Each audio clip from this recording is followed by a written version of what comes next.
Nadie se atrevía a decirle la verdad, ni los hombres que trabajaron a su lado durante años, ni la mujer que juró quedarse con él para siempre, ni siquiera él mismo, porque aceptar esa verdad significaba admitir que ya lo había perdido todo. Pero una criada, que llegó sin nada, sin nombre que importara, y sin ningún motivo para quedarse, fue la única que tuvo el valor de mirarlo a los ojos y decirle algo que lo hizo llorar como nunca antes. Y lo que pasó después de esas palabras no solo cambió su vida, cambió el destino de toda la hacienda. Si alguna vez sentiste que alguien te dijo algo que te cambió por dentro para siempre, suscríbete ahora a Cuentos del Viejo Campo, porque esta historia no es solo para escucharla, es para sentirla hasta el final.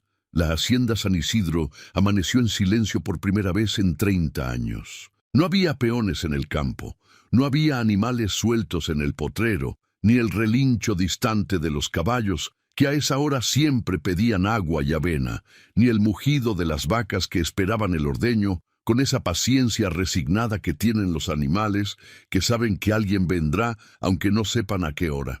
No había voces en el corredor de piedra donde antes se cruzaban órdenes y risas, y el ruido de las herramientas que se recogen antes de que amanezca del todo, ese sonido de trabajo que tiene una hacienda viva, ese rumor constante y mezclado que uno no nota cuando está ahí pero que se vuelve ensordecedor en su ausencia.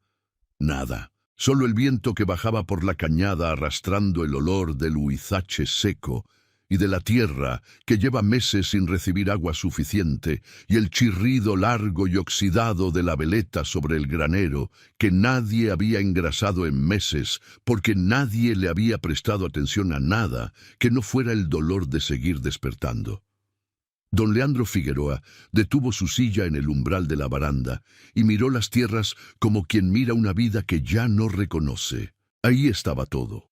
Las milpas que él mismo había sembrado con sus propias manos, cuando todavía tenía el uso de esas manos para algo más que empujar ruedas de acero sobre el piso de mosaico del corredor, estaban color café quemado, un café de cosa muerta, de cosecha, que nadie recogió porque no había quien lo hiciera. El sistema de riego, que costó 3 cosechas completas construir, ese sistema del que él estaba orgulloso, porque había sido diseño suyo, porque él había trazado los canales en el suelo con un palo antes de empezar a cavar. Ese sistema dormía sin agua, con las compuertas cerradas y el lodo seco cuarteado en el fondo de las acequias. Los establos vacíos. El gallinero, con la mitad de las gallinas que debería tener. Las bodegas, cerradas con un candado que ya tenía el metal naranja del óxido que llega cuando las cosas dejan de usarse. Todo lo que había edificado con su cuerpo y con su voluntad en 15 años de trabajo callado y constante, 15 años de levantarse antes de que amaneciera y acostarse cuando la noche ya estaba entrada. Todo eso estaba muriendo despacio, con la lentitud tranquila de las cosas que se van cuando nadie las retiene, como él, sin ruido, sin que nadie lo notara. La mañana era fría. En enero en los altos de Jalisco el frío no avisa, no manda mensajero por delante, no da tiempo de prepararse. Llega y se instala como un cobrador que sabe que usted no tiene con qué pagar, pero que de todas formas va a esperar hasta que usted reconozca la deuda. Leandro tenía una cobija de lana gruesa, del tipo que tejen las mujeres de los pueblos serranos con una lana que parece haber guardado el calor de todos los inviernos que la oveja vivió, cruzada sobre las piernas que ya no sentían nada, ni el frío, ni el calor, ni el roce de la tela, ni el peso del mundo. Y aún así, el frío le llegaba a los huesos de los brazos, le subía por el pecho como agua, se instalaba en ese lugar, detrás del esternón donde antes vivía algo que ya no sabía cómo llamar, porque hacía tanto tiempo que no lo sentía que había perdido el nombre. Fue entonces cuando escuchó los pasos, ligeros, firmes, el ruido de alguien que camina con propósito pero sin prisa, con la seguridad callada de quien sabe exactamente a dónde va y no necesita anunciarlo ni justificarlo. Los reconoció antes de verla, antes de que ella cruzara el umbral de la puerta que daba al corredor exterior, porque en las semanas que llevaba en la hacienda, él había aprendido, sin querer aprenderlo, sin decidir aprenderlo, con esa forma involuntaria en que los sentidos registran las cosas cuando la mente está demasiado ocupada en otras cosas para poner filtros, el ritmo exacto de esa pisada, el peso parejo sobre cada pie, la cadencia que no vacila. El olor del café llegó primero. Magdalena Ibarra salió al corredor con la cafetera de peltre azul en una mano, esa cafetera con la que doña Rufina había servido café por 40 años, y que tenía una abolladura en el costado que nadie recordaba cómo había llegado ahí, y la taza de barro negro en la otra mano, la taza que venía de Tonalá, y que el padre de don Leandro había comprado en una feria, y que sobrevivió a todo lo que en esa casa no sobrevivió. Magdalena no dijo buenos días, no preguntó si había dormido bien, si quería el café con piloncillo o sin él, si necesitaba algo antes del desayuno. No preguntó nada, porque en las semanas que llevaba ahí había aprendido que las preguntas que se hacen por cortesía, las preguntas que en realidad son solo ruido de boca, producían en don Leandro Figueroa el mismo efecto que el ruido del metal contra el metal. Algo que lo hacía cerrar un poco más, algo que lo hacía volver un paso más adentro de ese lugar oscuro donde vivía. Colocó la taza sobre la mesita de madera junto a la silla, sirvió el café con un movimiento parejo y sin prisa que no derramó ni una gota sobre la madera, dio un paso atrás y se giró para regresar a la cocina. Pero se detuvo. Un segundo, dos, quizás tres, que en ese tipo de momentos son un tiempo distinto, un tiempo que no se mide igual que el de las horas normales. El tiempo exacto que tarda alguien en decidir si va a hacer lo que sabe que tiene que hacer o si va a seguir haciendo lo que ha estado haciendo, porque es más fácil y menos costoso. Y entonces Magdalena Ibarra, que llevaba semanas mirando el suelo cuando pasaba frente a él, mirando las paredes o sus propias manos o la cafetera o cualquier cosa que no fuera directamente los ojos de ese hombre, levantó la vista. Lo miró, directo, sin pena, sin lástima, sin esa mirada blanda y condescendiente que él había aprendido a odiar en los últimos meses, la mirada que dice pobrecito sin decir pobrecito, la mirada que hace que uno quiera desaparecer porque demuestra que lo que te pasó es lo único que la gente puede ver de ti. Lo miró con la misma seriedad tranquila y sin adorno con que miraba el estado de las milpas cuando salía a revisarlas, o el nivel del agua del río cuando bajaba turbia después de la lluvia.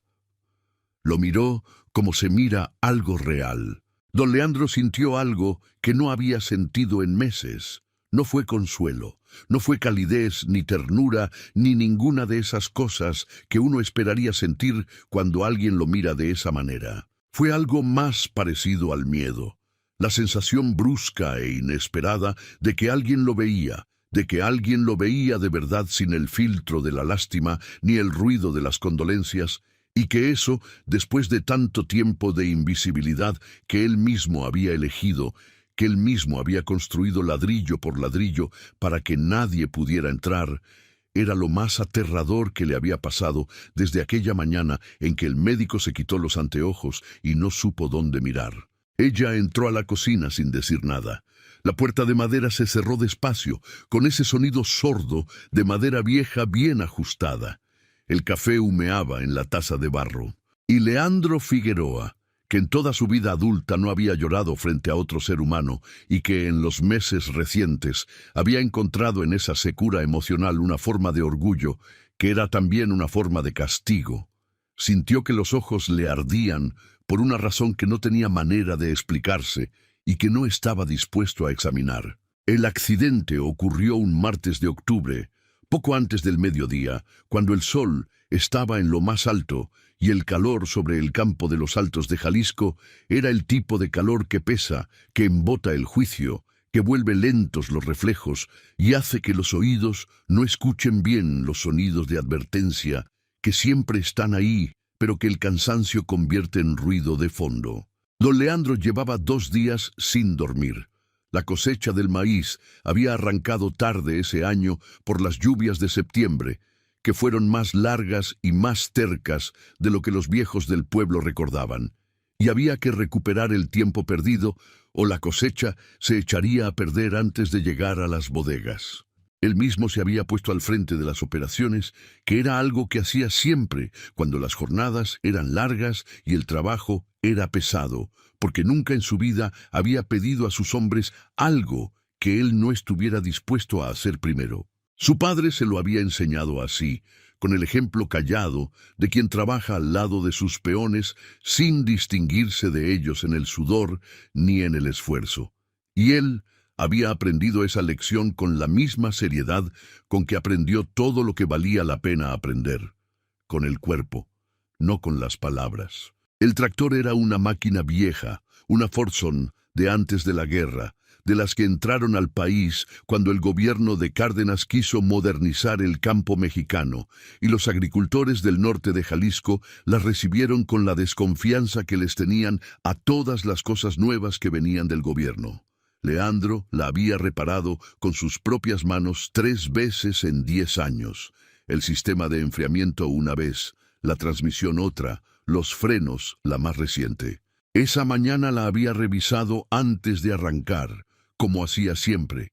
El aceite, el agua del radiador, el sistema de frenos. Todo parecía bien. Pero hay cosas que el cansancio no deja ver. Grietas en los lugares donde la mirada no llega cuando uno lleva demasiadas horas sin dormir. Fue en la ladera del Potrero Norte, donde la tierra baja con una pendiente pronunciada hacia la barranca y donde el suelo está siempre más húmedo que en el resto del campo, porque por ahí pasa un escurrimiento natural que nunca termina de secarse, ni en los meses más secos del año. El freno se dio. No fue un sonido dramático, fue el silencio súbito de algo que debería resistir y no resiste, y luego el movimiento, lento primero, luego más rápido, la pendiente haciendo su trabajo con la indiferencia que tiene la física para lo que les pasa a los hombres. Leandro intentó saltar. En otro tiempo lo hubiera conseguido. En otro tiempo, ese cuerpo que había construido trabajando habría respondido con la agilidad suficiente. Pero la pierna izquierda quedó atrapada un instante entre el metal y el suelo. Un instante fue suficiente. Un instante es todo lo que necesita el mundo para cambiar de forma permanente, y el peso de la máquina volcada hizo el resto. Lo encontraron sus peones 20 minutos después. Gregorio, el más viejo de los que quedaban, el que llevaba más años en la hacienda después de doña Rufina, fue el primero en llegar al ruido. Vio la máquina de costado y al patrón debajo, y corrió al casco de la hacienda a avisar con el aliento que le quedaba en los pulmones de hombre viejo. Para cuando llegó el médico del pueblo, que era un hombre ya de edad, con las manos menos seguras que antes, y los ojos que necesitaban lentes más fuertes de los que usaba, el daño estaba hecho, y era del tipo que no se deshace. La vértebra lumbar fracturada no dejaba lugar a interpretaciones optimistas ni a esperanzas bien intencionadas. Don Leandro escuchó el diagnóstico tumbado en la cama de su cuarto, mirando el techo de vigas oscuras que había mirado desde niño, sin cambiar la expresión. ¿Permanente?, preguntó. Una sola palabra. El tono de quien pregunta el precio de algo que ya sabe que no puede devolver. Sí, señor, dijo el médico, y se quitó los anteojos con un gesto que no sabía qué hacía, como si sacarse los lentes lo eximiera de seguir mirando al hombre en la cama. Bueno, dijo Leandro. Y eso fue todo. Sin más preguntas, sin el intento de buscar una segunda opinión, sin la negación que viene primero y que es la respuesta natural del que acaba de recibir algo demasiado grande para caber en un solo momento. Solo ese bueno dicho, en un tono que no era resignación ni aceptación, sino algo más parecido al reconocimiento de que el mundo funciona de cierta manera y que seguir funcionando así era lo único que quedaba. Cecilia se fue 2 semanas después del accidente. No fue de noche. envuelta en sombras y con los pasos cuidadosos de quien teme ser descubierto, como en las historias de abandono que los viejos cuentan al fogón cuando las noches son largas y el mezcal afloja la lengua. Fue de día, a las 11 de la mañana, con el sol de octubre todavía caliente sobre el patio empedrado de la hacienda. Fue en la camioneta de Teodoro Salvatierra, que entró al patio con una confianza que ya no tenía derecho a tener, y salió con una maleta que claramente no era de viaje de un día, una maleta que había sido llenada con tiempo y con cuidado, con la deliberación de alguien que sabe exactamente lo que lleva y exactamente lo que deja. Leandro lo supo por doña Rufina, que estaba en la cocina y lo vio desde la ventana que da al patio, y que no pudo fingir que no lo había visto porque Rufina, en 40 años de vida en esa hacienda, había aprendido que las cosas que se pretende no haber visto son siempre las que más pesan después. Se fue con él, don Leandro, dijo Rufina esa tarde, parada en el umbral del cuarto donde él seguía en la cama, con la voz plana de quien sabe que no hay forma suave de decir lo que tiene que decir y que el intento de suavizarlo solo haría que tardara más en llegar. Leandro no respondió. Estuvo 3 días sin salir del cuarto. Doña Rufina le dejaba comida en la bandeja junto a la puerta cada mañana y cada tarde, y la recogía horas después sin saber con certeza si había sido tocada o si simplemente el tiempo la había enfriado y endurecido hasta quedar incomible. Al 4.º día la puerta se abrió. Don Leandro, que ya para entonces había conseguido moverse en la silla de ruedas con la torpeza dolorosa de quien está aprendiendo un idioma que nadie quería tener que aprender, salió al corredor, cruzó hasta el despacho y se instaló frente al escritorio con una calma que a doña Rufina, que lo observó desde la cocina, le dio más miedo que cualquier cosa que él hubiera podido gritar o romper. Los días siguientes los dedicó a poner en orden lo que quedaba. Llamó a los peones uno por uno.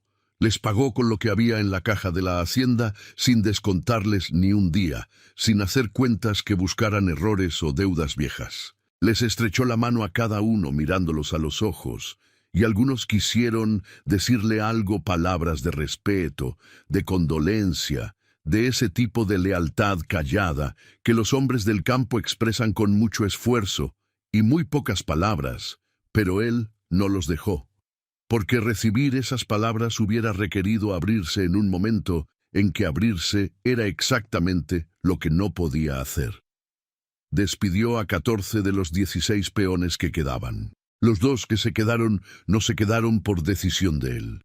Se quedaron por decisión propia, porque no tenían a dónde ir. Cirilo, que tenía 62 años y que había trabajado en la hacienda San Isidro desde que era chamaco y que fuera de esas tierras no sabía hacer nada más ni quería hacerlo. Y Pascual, un muchacho de 17 años, hijo de uno de los peones que se había ido, que se quedó porque la alternativa era volver al pueblo donde no tenía familia ni trabajo ni perspectiva de ninguna de las dos cosas. Con ellos 2 y con doña Rufina, Leandro administró los restos de lo que en sus mejores tiempos había sido una de las haciendas más prósperas y más bien trabajadas de la región de los Altos. En 3 meses, la hacienda fue envejeciendo como él, con dignidad, en silencio, sin llamar la atención sobre su propio deterioro. El rosario de Magdalena era de madera oscura, del color que tiene la madera cuando ha sido tocada por las mismas manos durante muchos años, un color que no es del barniz, sino del tiempo y del aceite de la piel humana. Las cuentas eran redondas y lisas, gastadas en los puntos donde los dedos se apoyan naturalmente cuando se reza, y la cruz pequeña de metal que colgaba al final ya no tenía el brillo original, pero sí tenía el peso de algo que ha sobrevivido lo suficiente para volverse irreemplazable. Lo llevaba siempre en el bolsillo del delantal, no visible, no exhibido, no como adorno ni como señal para que los demás supieran que era creyente. Lo llevaba guardado, como se guardan las cosas que se necesitan tocar cuando uno necesita acordarse de por qué sigue, cuando el mundo exterior se pone demasiado ruidoso o demasiado silencioso y hace falta algo concreto, algo que quepa en la mano, algo que pese. Era de su madre. Su madre se llamaba Guadalupe Ibarra y había trabajado en el servicio doméstico de familias de Zacatecas toda su vida adulta, desde que tenía 16 años hasta que el cuerpo no le dio más. Había sido cocinera en 3 casas diferentes, lavandera en 2 más, y en la última había sido lo que las familias que no quieren dar título a las personas que les hacen todo, llaman simplemente la muchacha, que es una manera de decir que hace de todo, sin ser nada en particular. Era una mujer pequeña y de manos fuertes, con una manera de moverse por las cocinas ajenas que no era servilismo, sino precisión, que era la diferencia entre hacer el trabajo de otro como un favor y hacerlo como una forma de arte que a nadie le interesa reconocer, pero que está ahí de todas maneras. Murió cuando Magdalena tenía 9 años. Un riñón malo, que nadie trató a tiempo, porque tratar costaba dinero, y el dinero siempre tenía otro destino más urgente en una casa de mujer sola con hija. La enterraron en el Panteón Municipal de Zacatecas, en una parcela numerada sin nombre grabado, porque los nombres grabados cuestan, y el patrón de la última casa donde había trabajado le dio a Magdalena el rosario de madera, como si eso fuera una herencia suficiente para 9 años de vida que empiezan solas. Crecer sin madre en una casa ajena no te hace dura de la manera en que la gente lo imagina cuando usa esa palabra. No te pone una capa de hielo sobre el corazón ni te quita la capacidad de sentir.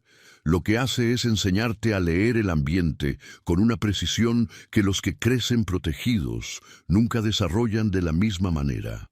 Te enseña a saber, antes de entrar a un cuarto, si el aire que hay ahí es de peligro o de paz. Te enseña cuándo hablar y cuándo callarte, no por miedo sino por inteligencia, porque a veces el silencio es la única respuesta que no puede ser usada en tu contra. Te enseña que el trabajo bien hecho es la única defensa que nadie puede quitarte, porque es la única que no depende de que alguien te quiera, de que alguien te proteja, de que alguien decida que vales lo suficiente para ser guardada. Magdalena aprendió todo eso antes de los 12 años. A los 24 llegó a la hacienda San Isidro de los Altos de Jalisco con una bolsa de lona con su ropa, el rosario en el bolsillo del delantal que ya traía puesto, porque era la prenda de trabajo que uno no empaca sino que usa, y la intención clara y pragmática de quedarse el tiempo que necesitara para ahorrar lo suficiente y rentar un cuarto propio en Lagos de Moreno, donde pudiera buscar otro trabajo en mejores condiciones. No tenía planes de conocer a nadie, no tenía planes de sentir nada que complicara los planes sencillos que tenía, porque la vida le había enseñado que los sentimientos son el lujo de los que tienen margen de error, y ella no tenía ese margen. La contrató doña Rufina una tarde de noviembre, en la puerta trasera de la cocina, sin anunciársela al patrón y sin que el patrón le hubiera pedido que buscara a nadie, porque Rufina tenía 40 años de conocer esa casa y sabía, con el instinto callado de los que viven cerca del dolor ajeno, que algo tenía que cambiar antes de que todo se terminara de romper. ¿Sabes cocinar?, preguntó Rufina, mirándola con los ojos que miran a la persona y no a la ropa ni a la edad. Sí, dijo Magdalena. ¿Sabes limpiar? Sí. ¿Sabes callarte cuando no te preguntan? Magdalena la miró un momento antes de responder, no con insolencia, sino con la pausa de quien considera lo que se le pregunta antes de responder, que era una costumbre suya que a veces incomodaba a la gente, pero que a Rufina, en ese momento, le pareció exactamente la respuesta correcta. Sí, dijo. Entonces, entras mañana, dijo Rufina. Y se metió a la cocina sin más ceremonias, sin más preguntas, sin más proceso de selección que ese, porque Rufina En 40 años había aprendido que las personas que saben callarse cuando no las preguntan son más raras y más valiosas que las que saben hacer cualquier otra cosa. Esa noche, acostada en el catre del cuarto que le habían asignado junto al gallinero, con el frío de noviembre filtrándose por las rendijas de la puerta de madera, Magdalena sacó el rosario del bolsillo y lo apretó entre las manos. No rezó nada en particular, ninguna oración formal con palabras aprendidas de memoria.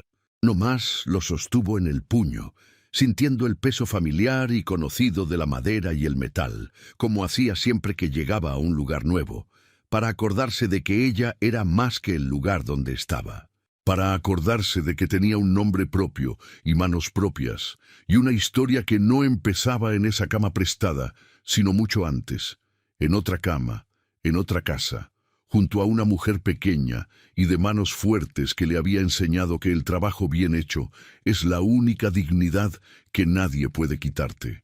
La primera vez que lo vio de cerca fue al día siguiente de llegar, por la mañana, cuando el frío de noviembre todavía no había decidido si iba a quedarse o a irse, y el cielo sobre la sierra tenía ese color de plata opaca que tienen los cielos de invierno en los altos de Jalisco, cuando el sol todavía no ha ganado la discusión con las nubes. Doña Rufina le había explicado la noche anterior, con la economía de palabras de quien ha dado las mismas instrucciones tantas veces, que ya no siente la necesidad de adornarlas, que el patrón desayunaba solo a las 7 de la mañana, que no le gustaba que le hablaran mientras comía, a no ser que él preguntara primero, que el café tenía que estar hecho con agua recién hervida y nunca recalentada, porque el café recalentado tiene un sabor que no es de café, sino de intención descuidada, y que si derramaba algo en su ropa o en la silla o en el piso cerca de la silla, ella, doña Rufina,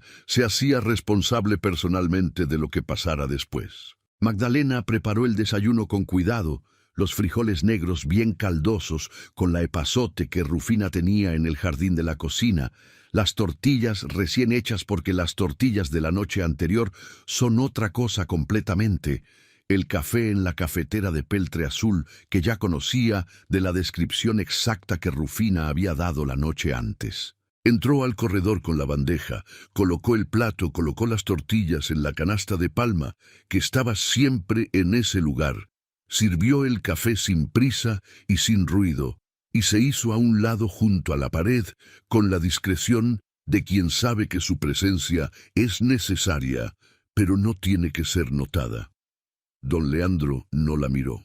Miraba las tierras por encima del barandal del corredor, con esa manera de mirar que tienen los hombres que están mirando algo que no está frente a ellos, sino adentro de ellos mismos, y que usan el paisaje exterior como pantalla donde proyectar lo que no quieren ver de frente.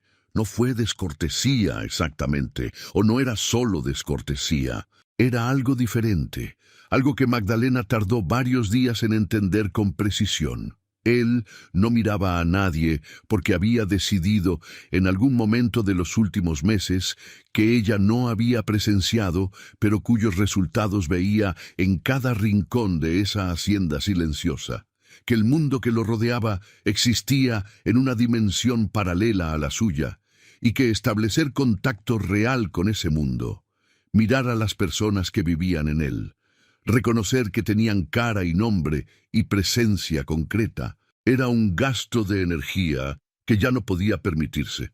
Era más seguro así, era menos costoso. Lo que sí notó Magdalena desde ese primer desayuno, desde ese primer momento en que estuvo en el mismo espacio que él, fueron las manos. Manos grandes, de nudillos anchos y prominentes, que hablan de años de trabajo físico real, de palmas con callos en los lugares exactos, donde la pala y el machete, y las riendas del caballo, y la manija del tractor, dejan su huella permanente. El dorso de la mano derecha tenía una cicatriz fina que la cruzaba en diagonal, del meñique hacia el índice, con esa geometría particular de las cicatrices que vienen de metal afilado y movimiento rápido, como el trazo descuidado de alguien que escribe con navaja en vez de pluma. Manos que habían cargado costales de 100 kilos sobre el hombro, que habían reparado maquinaria en el campo abierto cuando no había más herramienta que la que uno traía encima, que habían abierto canales de riego en tierra dura, que habían sembrado y cosechado, y construido y demolido, y vuelto a construir. Manos de trabajo real, no de patrón que da órdenes desde la sombra de un árbol mientras los demás sudan bajo el sol. Manos que ahora reposaban sobre los reposabrazos de acero de la silla, como pájaros que se han posado en un lugar que no eligieron y que no saben si van a poder dejar. Magdalena recogió el plato vacío 20 minutos después.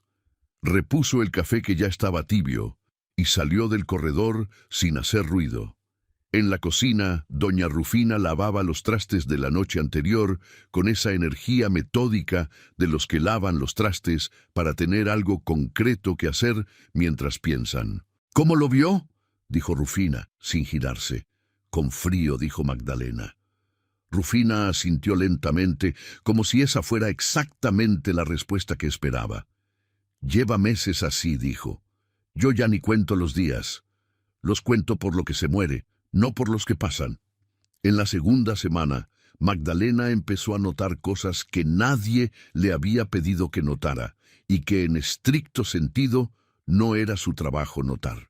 Los documentos del escritorio del despacho, que ella alcanzaba a ver cuando limpiaba el corredor adyacente, porque la puerta siempre estaba entreabierta con la misma indiferencia con que todo en esa hacienda estaba a medias, en un estado intermedio entre el cuidado y el abandono, estaban en un desorden que no era el desorden productivo de alguien que trabaja intensamente y no tiene tiempo de clasificar. Era el desorden de alguien que ha dejado de intentar, que ha dejado que las cosas caigan donde caigan, porque recogerlas requeriría creer que importa dónde están. Facturas de proveedores sin responder, algunas ya con segundo aviso escrito a mano en el sobre, registros de cosecha del año anterior, con columnas a la mitad, números que empezaban pero no terminaban, correspondencia de organismos oficiales que requería respuesta en un plazo que ya había vencido. Y encima de todo, sobresaliendo como cosa urgente entre el resto de las cosas urgentes que habían dejado de serlo porque nadie las atendía, una carta con membrete de un banco de Guadalajara que ya tenía segunda fecha de envío estampada en el sobre, que es la señal inequívoca de que alguien está esperando una respuesta y ya no está seguro de que vaya a recibirla. Ella no era secretaria, no era administradora de nada, no era su trabajo, y ella lo sabía con la misma claridad con que sabía todo lo que era y todo lo que no era su trabajo en esa casa. Pero el orden era el idioma en que ella hacía sentido del mundo, la manera en que convertía el caos en algo manejable. Y ver ese desorden extendido sobre el escritorio de caoba, con incrustaciones de madera clara, que en su tiempo debió haber sido hermoso, le producía la misma incomodidad física concreta que ver a alguien herido sin atender. La urgencia de hacer algo, cualquier cosa, que no dejara la situación como estaba. Un jueves por la tarde, mientras don Leandro dormía la siesta en el cuarto principal, con la puerta cerrada y el silencio de la hacienda en sus horas más tranquilas, Magdalena entró al despacho. Trabajó durante 40 minutos. Organizó los documentos por fecha de recepción, que era el orden más lógico cuando no se conoce el sistema de quien los generó. Separó las cuentas pendientes de las que ya estaban pagadas, usando la información de los sellos y las firmas que encontró en los documentos, porque esas cosas las había aprendido a leer en casas anteriores donde también la habían dejado cerca de papeles que no eran suyos. Identificó la carta del Banco de Guadalajara y la puso sola, sobre el tapete verde del escritorio, en el centro exacto, donde era imposible no verla. No tocó nada que pudiera alterar el sistema de trabajo propio de él, si es que había uno. No tiró nada, no reclasificó nada que ya tuviera una lógica propia que ella pudiera reconocer. Solo puso el caos en la forma que permitiera ver lo que había sin tener que buscarlo. Salió del despacho y siguió con el corredor. Cuando don Leandro entró al despacho una hora después, al salir de la siesta, se detuvo en el umbral, con la mano todavía en el marco de la puerta. Miró el escritorio durante varios segundos sin moverse. No dijo nada. Entró, se sentó, y Magdalena, que en ese momento estaba terminando de barrer el corredor exterior con el ruido suave de la escoba sobre el mosaico, escuchó el sonido del cajón del escritorio que se abre, el crujido de la silla de ruedas sobre el piso de madera del despacho, el silencio de alguien que lee. Pero a la mañana siguiente, la carta del Banco de Guadalajara ya no estaba sobre el escritorio. En su lugar había un sobre cerrado con la respuesta colocado en el borde de la mesa en ángulo recto, en espera de que Cirilo lo llevara al correo del pueblo. Magdalena lo vio al pasar por el corredor y siguió barriendo. Fue en la tercera semana cuando él la observó por primera vez sin que ella lo supiera, y esa fue la cena obligatoria 1. Era por la tarde, en ese momento del día que en enero, en los altos de Jalisco, tiene una calidad de luz que no se parece a ninguna otra hora. El sol en su descenso vuelve todo color ámbar y miel. Las sombras se estiran y se vuelven largas y blandas. Y hay una calma en el aire que parece el respiro del mundo antes de que llegue la noche con su frío y su silencio. Las bugambilias del patio tenían ese color que el sol de tarde les da, más intenso que en ninguna otra hora, casi luminoso. Don Leandro había salido al corredor trasero para tomar el fresco de la tarde. Era lo que hacía cuando el encierro del despacho, que era también el encierro de sus propios pensamientos, dando vueltas sobre lo mismo sin llegar a ningún lugar nuevo, se volvía demasiado. Salía al corredor, miraba el campo o el patio o la sierra al fondo y dejaba que el aire le despejara la cabeza por el tiempo que pudiera.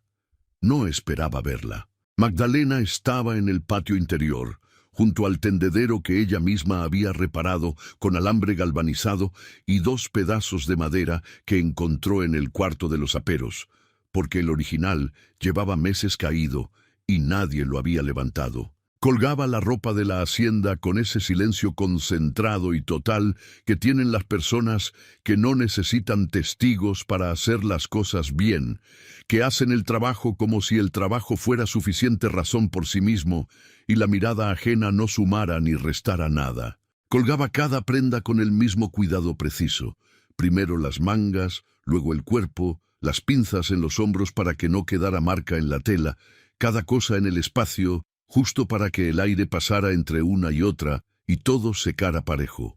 Tenía el cabello recogido en una trenza floja que el viento de la tarde le movía sobre la nuca, y llevaba el delantal de trabajo que ya tenía las marcas del uso diario, las manchas pequeñas que son el registro honesto del trabajo real. Sus manos se movían sin pausa, con el ritmo de alguien que ha hecho esto miles de veces, en docenas de casas y de patios distintos, y que lo ha convertido en algo tan incorporado como respirar. Leandro no entendió en ese momento qué era lo que miraba exactamente. No era la muchacha en sí, no era el movimiento de sus brazos al colgar la ropa, ni la trenza moviéndose en el viento, ni ninguna cosa particular y separable del resto. Era algo en la combinación de todos esos elementos con la luz de esa tarde y el silencio de ese patio y el olor a tierra y a bugambilias, algo que producía en él una sensación que no supo nombrar con precisión y que no estaba seguro de querer nombrar,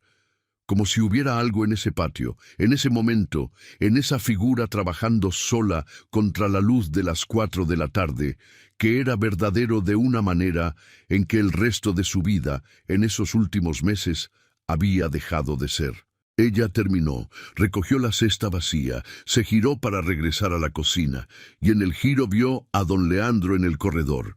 Sus ojos se encontraron durante un segundo, 2, quizás, sin palabras, sin el gesto de saludo que se hace cuando uno lleva demasiado tiempo mirando a alguien, sin que ese alguien lo sepa. Solo la mirada, directa y sin adorno, que dura lo que dura antes de que cualquiera de los dos decida qué hacer con ella. Magdalena recogió la cesta y entró a la cocina. Don Leandro se quedó mirando el tendedero. La ropa que ella había colgado se movía suavemente con el viento de la tarde, con ese movimiento de tela al aire que es uno de los sonidos más tranquilos del mundo cuando uno tiene la calma de escucharlo. No se movió de ahí por un buen rato. Doña Rufina Calderón había pasado 40 años en la hacienda San Isidro, y en esos 40 años había visto pasar cosas que la gente de la ciudad no sabe que pasan.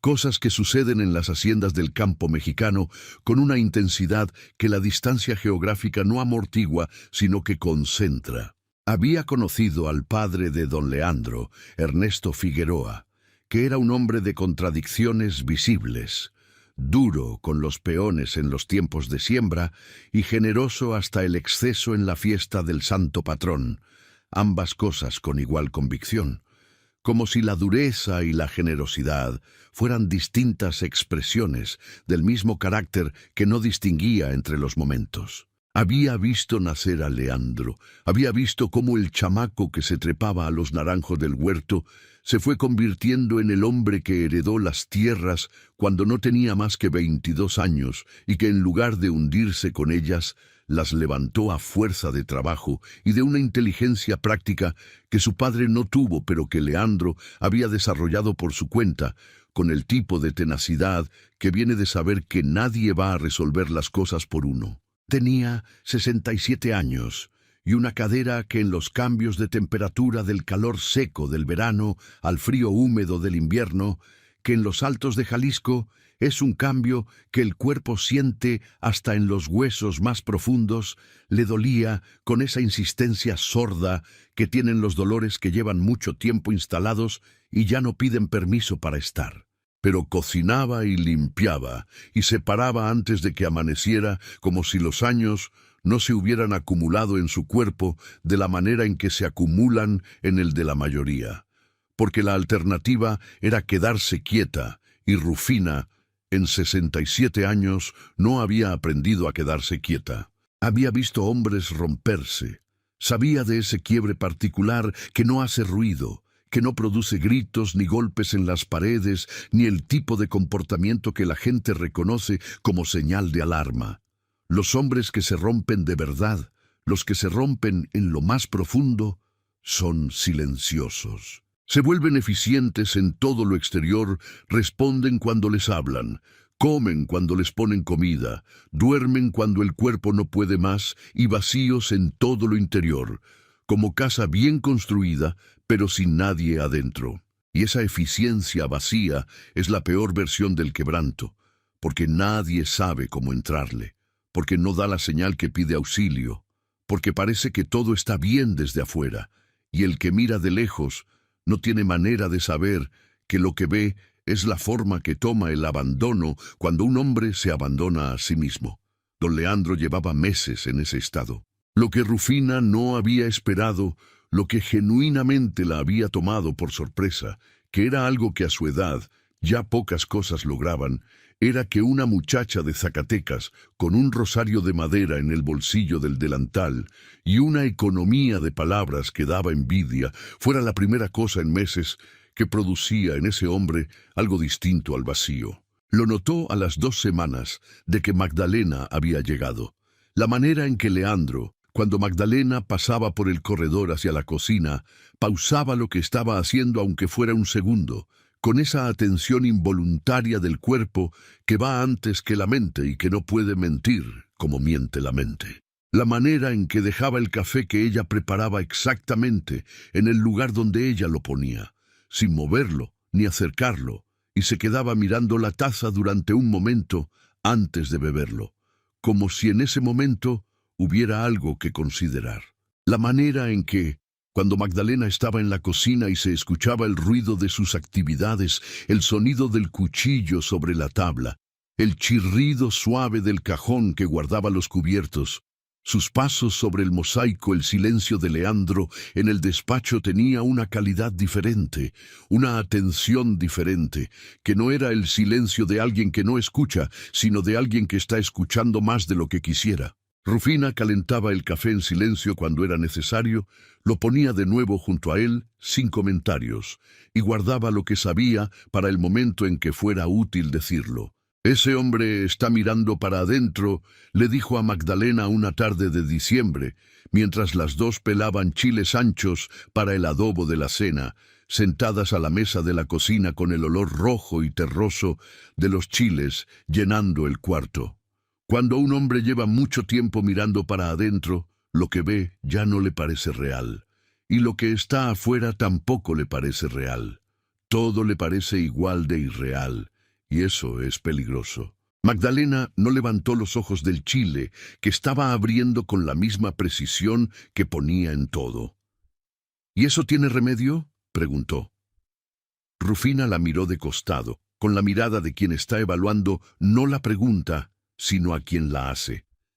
Depende de qué tan bueno sea lo que está afuera, dijo, y siguió pelando chiles. La carta llegó un miércoles a mediados de febrero, cuando los almendros del camino de entrada ya empezaban a mostrar el primer verde del año, y el frío comenzaba a aflojar lo suficiente para que uno recordara que había algo del otro lado del invierno. Cirilo la trajo del correo del pueblo envuelta en su sombrero de palma, con el cuidado torpe de quien no sabe de papeles pero sabe que éste tiene importancia. Se la entregó a Magdalena porque Magdalena era, desde hacía semanas, quien llevaba el orden de la correspondencia de la hacienda, una función que había asumido de la misma manera que había asumido todas las otras funciones que fue tomando en ese tiempo, sin que nadie se la asignara formalmente, sin que nadie le dijera que era su trabajo, simplemente porque estaba por hacer, y ella estaba ahí y lo hacía.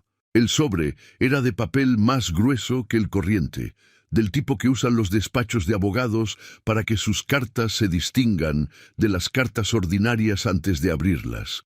El membrete en el ángulo superior izquierdo decía, en letras de imprenta serias y bien espaciadas, licenciado Aurelio Ponce de León y asociados, abogados. Asunto: notificación de derechos conyugales sobre propiedad rural. Guadalajara, Jalisco. Magdalena la colocó sobre el escritorio de don Leandro, sin abrirla, en el centro exacto, donde los documentos importantes encontraban siempre su lugar. Esa tarde escuchó lo que no debía escuchar.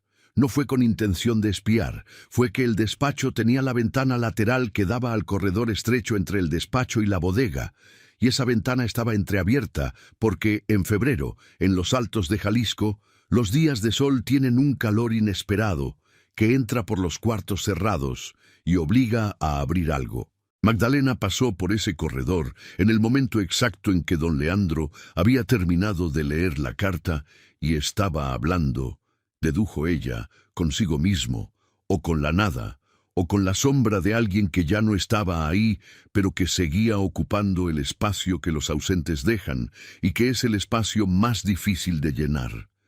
«Quieren las tierras del norte», dijo, en una voz tan baja que Magdalena tuvo que detenerse para estar segura de que no era el viento. Una pausa.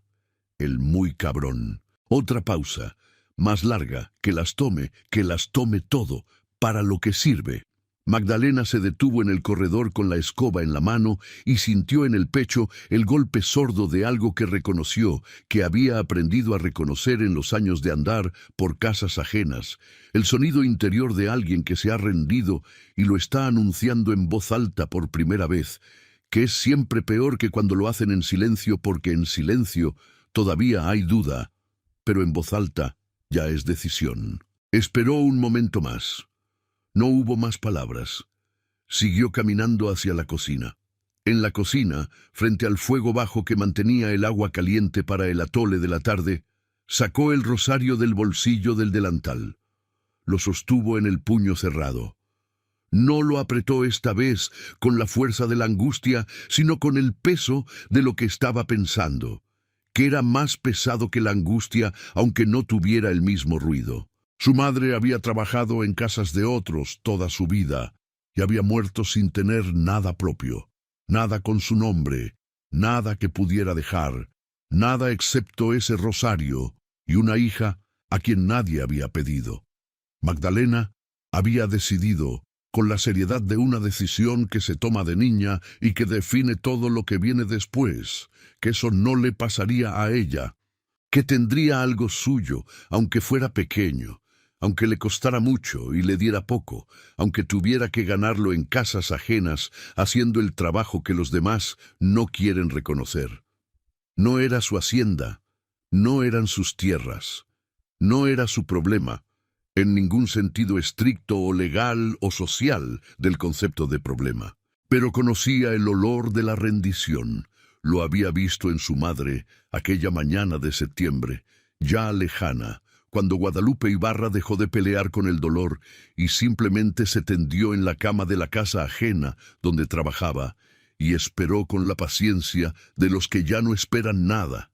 Y ese olor había llenado el cuarto de la misma manera en que ahora llenaba el despacho de don Leandro Figueroa, con la quietud particular de las cosas que han decidido terminar. Y eso, por razones que Magdalena todavía no había terminado de examinar y que no estaba segura de querer examinar, no le parecía aceptable. Guardó el rosario.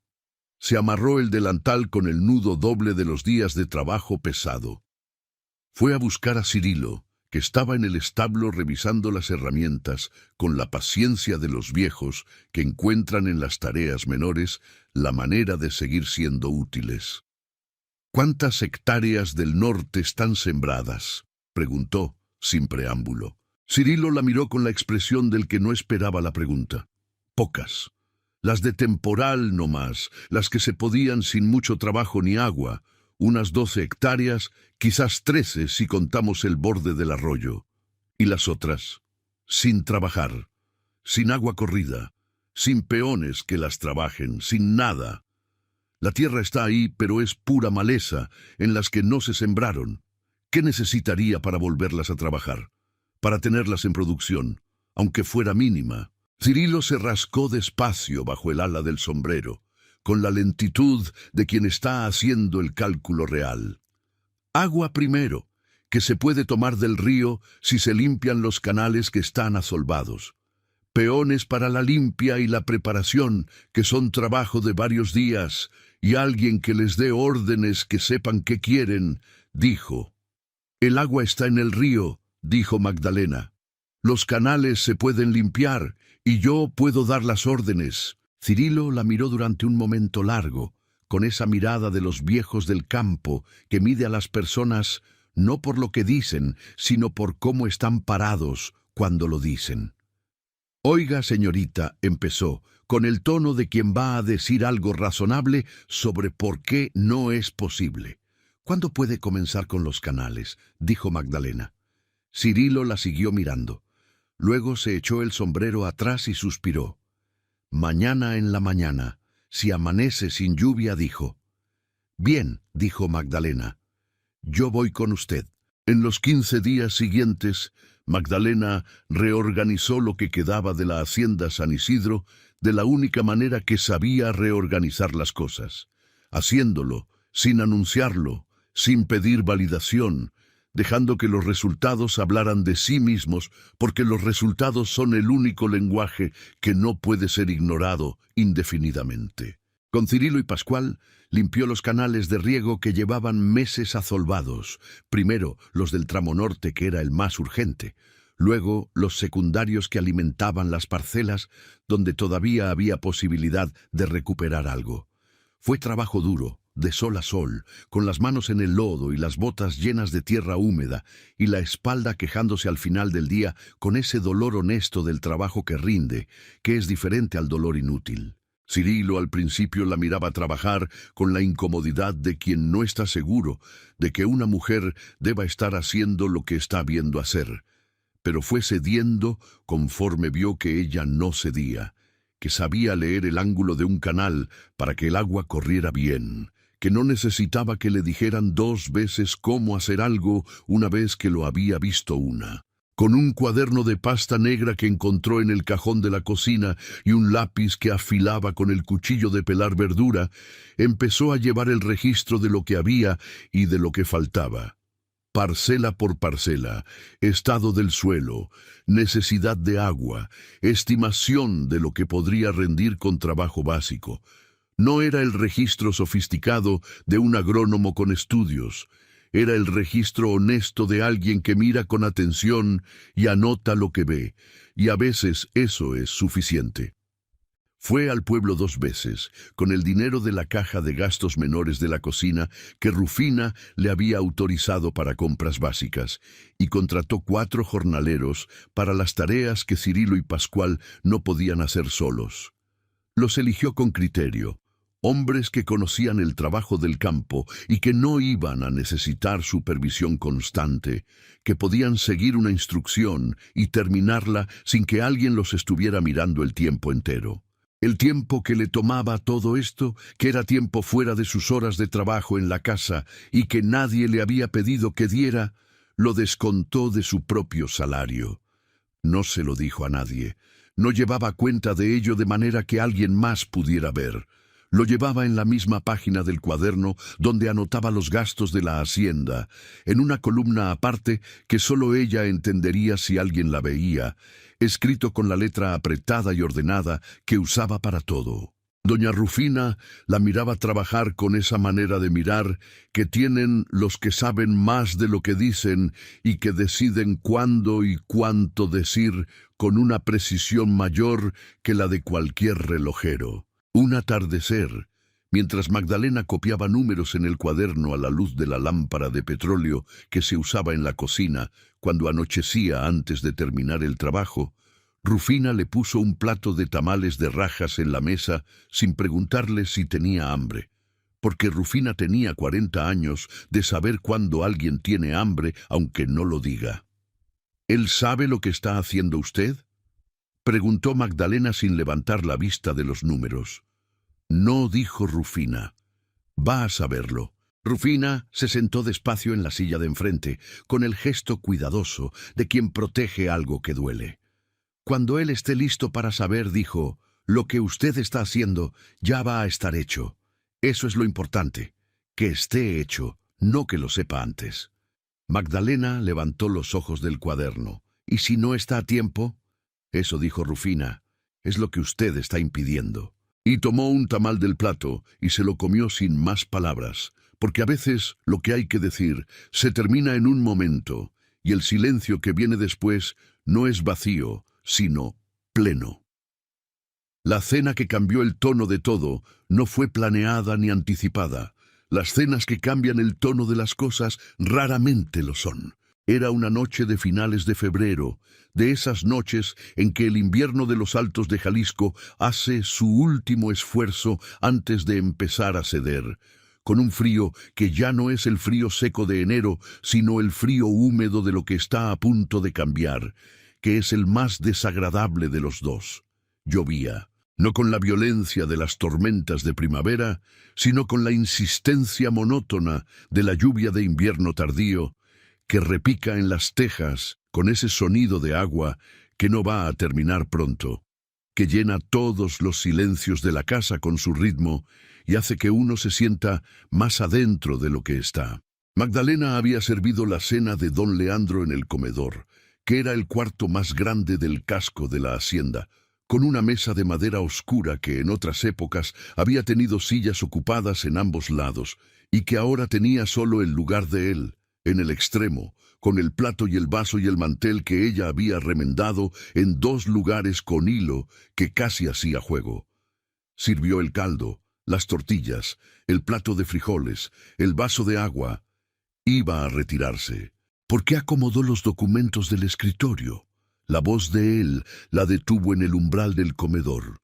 Sin mirarla, mirando todavía el plato, con el tono de alguien que lleva tiempo decidiendo si va a preguntar algo y que acaba de decidir que sí. Magdalena se giró. Estaban desordenados, dijo. No le pregunté su opinión sobre el estado del escritorio. No, señor. Me preguntó por qué los acomodé. Un silencio. La lluvia en las tejas. Y, dijo él, y ahora sí la miró. Era la primera vez en varias semanas que la miraba directamente, sin el filtro de mirar a otro lado o de mirar a través de ella. El orden ayuda a ver las cosas, dijo Magdalena desde el umbral, sin entrar ni salir. Lo que está desordenado puede parecer más grande de lo que es o más pequeño que lo que es. El orden no resuelve los problemas, pero deja claro cuántos son y de qué tamaño son. Eso ya es algo. Don Leandro la miró durante un buen rato. Magdalena no apartó los ojos. «¿Y cuántos son?», dijo él finalmente. «Los problemas». «Pocos», dijo Magdalena, «si se trabaja». Otro silencio, más largo que el anterior. La lluvia seguía. «Retírese», dijo él. Magdalena se retiró. Esa noche, por primera vez en semanas, la luz del despacho de don Leandro Figueroa se quedó encendida hasta que el reloj de la sala dio las 12 de la noche. La visita de Teodoro Salvatierra llegó sin aviso un sábado de principios de marzo, de esa manera en que llegan las cosas que uno ya estaba esperando, aunque no supiera que las estaba esperando. Llegó en un automóvil negro, un Ford que tenía el aspecto de los coches de ciudad cuando se aventuran al campo. Las llantas con el polvo del camino de terracería, pero el resto limpio con el cuidado de quien cuida sus apariencias. Traía un chofer que se quedó afuera recargado en el cofre, fumando con la indiferencia de quien ha aprendido a esperar en los patios de las casas grandes. Teodoro bajó con un traje de lana gris que no era del campo, ni pretendía serlo, con los zapatos brillados que el polvo del camino ya había empezado a nublar, y con la sonrisa particular del hombre que ha ensayado lo que viene sin contárselo a nadie.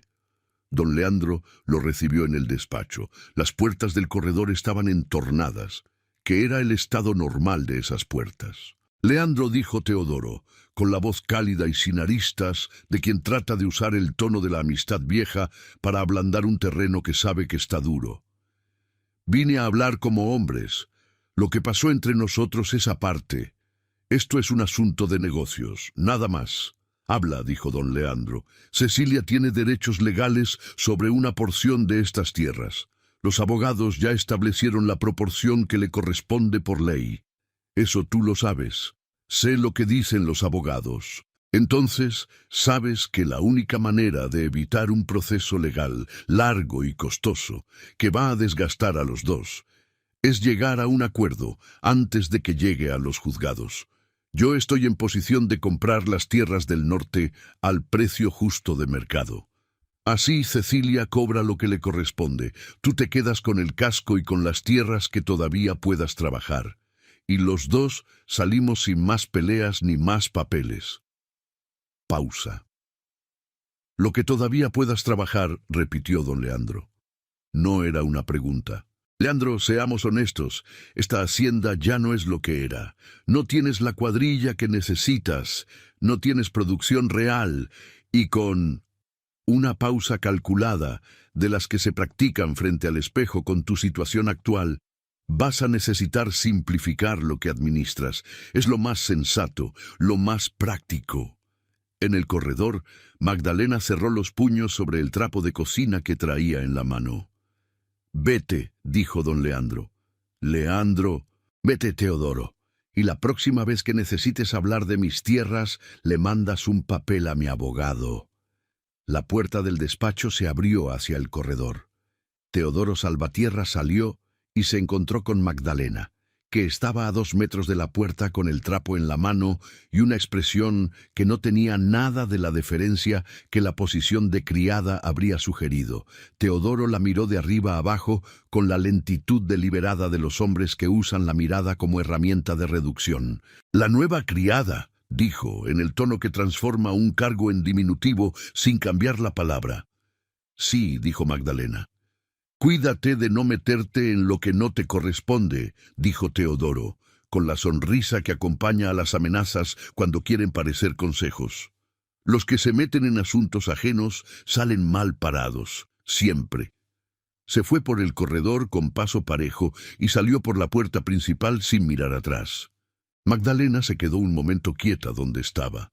Escuchó el motor del Ford arrancando en el patio, la gravilla crujiendo bajo las llantas. El silencio que volvía cuando el coche ya no se escuchaba.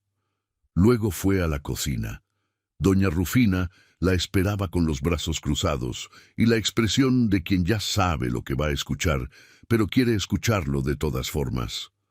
«¿Lo oíste?», dijo Rufina. No era pregunta. «Sí», dijo Magdalena. «¿Y él?». «Lo corrió. Pero la oferta está puesta», dijo Magdalena. «Y Salvatierra tiene abogados y tiene el nombre de Cecilia en los papeles. Si don Leandro no hace nada en las siguientes semanas, van a tener el argumento que necesitan. Rufina asintió. ¿Qué vas a hacer?, dijo. Magdalena tomó el cuaderno negro de la repisa donde lo guardaba. Lo que ya estaba haciendo, dijo. Pero más rápido. En las 4 semanas siguientes, el trabajo que Magdalena había iniciado se intensificó hasta el límite de lo que era posible, con los recursos que había. Habló con los 4 jornaleros que había contratado y les dio instrucciones precisas sobre cuáles parcelas del norte era prioritario preparar.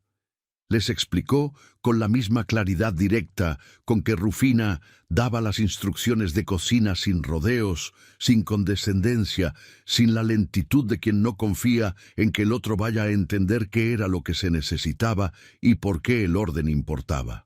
Les pagó puntual, al final de cada semana, en efectivo contante y sonante sobre la mesa de la cocina, donde no había posibilidad de error ni de malentendido, porque Magdalena había aprendido que la puntualidad en el pago compra una lealtad que ningún discurso compra, y que la gente trabaja mejor cuando sabe que su trabajo tiene un valor que se reconoce con hechos. Con el cuaderno negro construyó, número por número, registro por registro, el argumento fáctico que demostraba que las tierras del norte de la hacienda San Isidro estaban siendo trabajadas activamente, con fecha de inicio documentada, con registro de jornales pagados, con la estimación razonada de la producción esperada. No era un documento legal. Era mejor que eso. Era un documento real, con tierra real y trabajo real detrás, que cualquier abogado de cualquier ciudad tendría que reconocer como evidencia de que no había abandono que argumentar. Lo puso sobre el escritorio de don Leandro un martes por la mañana, junto al café, abierto en la primera página donde la letra apretada de Magdalena explicaba en pocas líneas qué era el cuaderno y para qué servía. Se fue sin esperar a que él lo abriera. Esa tarde, cuando pasó por el corredor exterior, la puerta del despacho estaba cerrada del todo. Eso era nuevo. En todos los meses que llevaba en la hacienda, la puerta del despacho nunca había estado completamente cerrada. Al día siguiente estaba abierta de nuevo, y el cuaderno había vuelto a su lugar sobre el escritorio, pero había sido reordenado, con marcas de lectura en algunas páginas que solo quien lo ha leído con atención deja. Magdalena recogió el cuaderno, verificó el estado de las marcas y lo guardó en la repisa de la cocina. No dijo nada. No fue necesario. El gesto pequeño que no tiene nombre, pero que los dos recordarían siempre como el momento en que algo cambió de sitio sin que nadie lo anunciara, ocurrió una tarde de viento a finales de marzo. Era uno de esos días de transición entre el invierno y la primavera en los que el aire no sabe todavía qué temperatura quiere tener y lo resuelve cambiando cada hora. Frío en la sombra y tibio al sol, y con un viento que baja de la sierra y mueve todo lo que puede mover. Las bugambilias del patio, la ropa del tendedero, las hojas del almendro que ya empezaban a asomar, el pelo de quien estuviera afuera sin rebozo. Magdalena estaba en el corredor trasero cosiendo un desgarre en las cortinas de la sala, sentada en la silla baja de mimbre que usaba para las tareas de aguja, porque le ponía la espalda en el ángulo correcto para trabajar horas sin que le doliera. Tenía la aguja de ojo grande, enhebrada con hilo, del color más cercano que había encontrado al original, la tela extendida sobre las rodillas, y la concentración tranquila de quien tiene las manos ocupadas en algo que conoce bien y no necesita pensar demasiado. Don Leandro salió al corredor sin avisar, que era su costumbre desde que empezó a usar ese corredor en las tardes. No avisaba porque avanzar en la silla hasta la puerta y abrirla era ya en sí un proceso que requería atención, y que lo ocupaba lo suficiente como para no tener energía para anunciar que iba a hacerlo. Se quedó a 2 metros de ella. Magdalena levantó los ojos de la costura, lo miró y volvió a bajarlos. ¿Necesita algo, señor? No, dijo él. Silencio. Él no se movió. Magdalena siguió con la aguja. Pasaron 2 minutos. El viento movía las bugambilias en el patio y traía el olor a tierra recién humedecida que tiene la primavera cuando está llegando. ¿Cómo se llamaba su mamá?, dijo don Leandro de repente, con la voz de quien ha buscado durante un buen rato una pregunta que no revele demasiado, y esa fue la que encontró que parecía más neutral. Magdalena dejó la aguja a la mitad de la puntada. Guadalupe dijo: «Ya no está». Don Leandro asintió, despacio. La mía tampoco, dijo. No fue una declaración de duelo compartido, no fue el intento de construir un puente de empatía con palabras bien elegidas. Fue simplemente eso, dos personas que han perdido lo mismo diciéndolo en voz alta por primera vez en el mismo espacio, sin saber exactamente qué hacer con el peso de esa coincidencia. Silencio. Magdalena miró sus propias manos sobre la tela de la cortina, manos de mala luz y trabajo de aguja, con los dedos que saben encontrar la aguja aunque sea en la oscuridad, que es el saber de quien ha cosido muchas horas en condiciones que no eran las ideales. En la caja del costurero, que era una caja de lata con flores pintadas que había comprado en un mercado de Zacatecas con su primer dinero ahorrado, guardaba, entre otras cosas, el dedal de latón de su madre. Pequeño, con el borde levemente deformado de tanto uso, con las marcas de millones de puntadas en el metal, lo sacó, lo puso sobre el borde de la mesita que estaba entre los dos, no con ceremonia, no como ofrenda ni como gesto calculado para producir un efecto. Lo puso como se pone algo cuando se necesita un objeto en un lugar neutral, con la naturalidad de alguien que simplemente ha decidido que ese objeto puede estar ahí por un momento.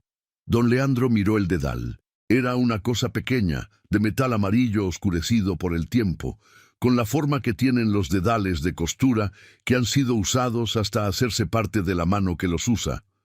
No lo tocó, pero lo miró con la atención que se le da a algo que dice más de lo que parece. El narrador sabe que ese tipo de momento no tiene nombre preciso en los idiomas que se hablan en el México del siglo XX, ni en los que se hablan en cualquier otro lugar. Es el momento en que dos personas que tienen demasiada historia propia para simplificar lo que sienten, se encuentran en un objeto pequeño que les pertenece a los dos de maneras distintas, y en ese objeto y en ese encuentro cabe todo lo que ninguno de los dos ha dicho ni va a decir en ese momento, porque el momento no es de palabras, sino de presencia. Magdalena recogió el dedal, lo guardó en la caja de lata y siguió cosiendo. Don Leandro se quedó en el corredor hasta que el sol bajó detrás de la sierra y el frío de la tarde empezó a ganar. Cuando entró, por primera vez en meses, dejó la puerta del despacho completamente abierta. En abril, don Leandro Figueroa empezó a trabajar de nuevo. No fue de golpe, no fue con el ruido de una decisión tomada en voz alta. Fue de la manera en que las personas que se han detenido durante mucho tiempo vuelven a moverse, despacio, casi sin darse cuenta, con pequeños gestos que van acumulándose hasta que un día alguien los ve desde afuera y dice que algo cambió, aunque no pueda señalar el momento exacto. Una mañana, Cirilo lo encontró en la puerta del Potrero Norte, detenido en su silla, mirando el estado de las parcelas que Magdalena había organizado con los jornaleros. Cirilo se acercó, despacio, sin saber si debía hablar o esperar. Don Leandro lo miró. «Dame un reporte del estado de las parcelas», dijo. «De todas, las que están en producción y las que no». Cirilo fue a buscar a Magdalena casi corriendo, con esa energía ligera que tienen los viejos cuando algo los alegra de verdad. «¿Qué le dije?», dijo antes de entrar a la cocina, como si Magdalena hubiera estado apostando lo contrario. «El patrón está pidiendo reportes de las parcelas. Magdalena estaba pelando papas para el almuerzo. Déselos, usted dijo». Cirilo se detuvo. «¿Usted no va a ir?», no dijo Magdalena. «¿Por qué?». «Porque los reportes son de la hacienda», dijo Magdalena, con una calma que no era indiferencia, sino algo que requería más esfuerzo que la indiferencia. «No son míos. Nunca fueron míos. Cirilo la miró un momento con algo en los ojos que Magdalena prefirió no examinar de cerca. Luego asintió y fue a buscar al patrón.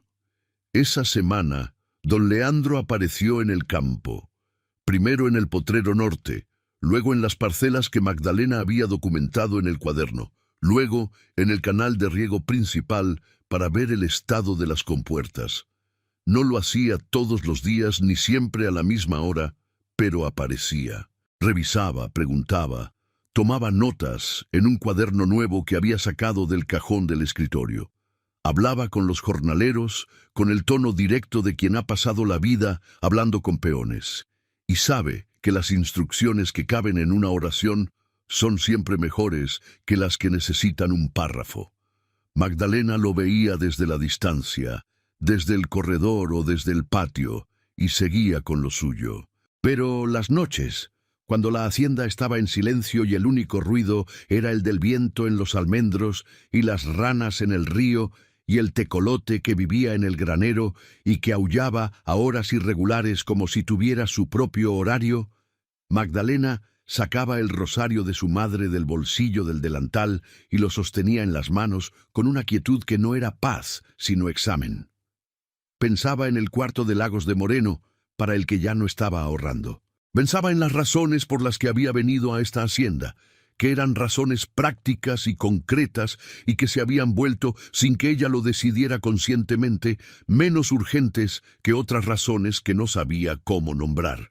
Admitía, solo en la oscuridad de ese cuarto junto al gallinero, que algo había cambiado en ella de la misma manera en que algo estaba cambiando en él, y que ese algo tenía la misma forma que el miedo y el mismo peso que algo que uno no puede poner abajo aunque quisiera.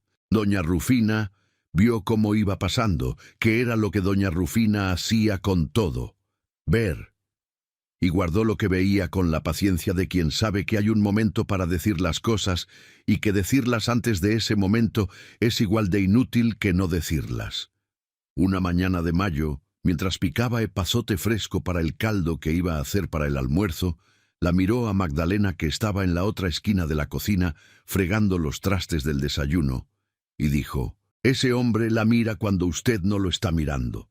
Magdalena siguió fregando. «Tiene ojos», dijo. «No todos los hombres que tienen ojos los usan para lo mismo», dijo Rufina. «Hay miradas que son de costumbre y hay miradas que son de otra cosa. Él la mira de otra cosa». Magdalena puso el último plato en el escurridor. ¿De qué cosa? Rufina picó el epazote durante un momento sin responder, que era su manera de dejar que una pregunta aterrizara antes de darle respuesta.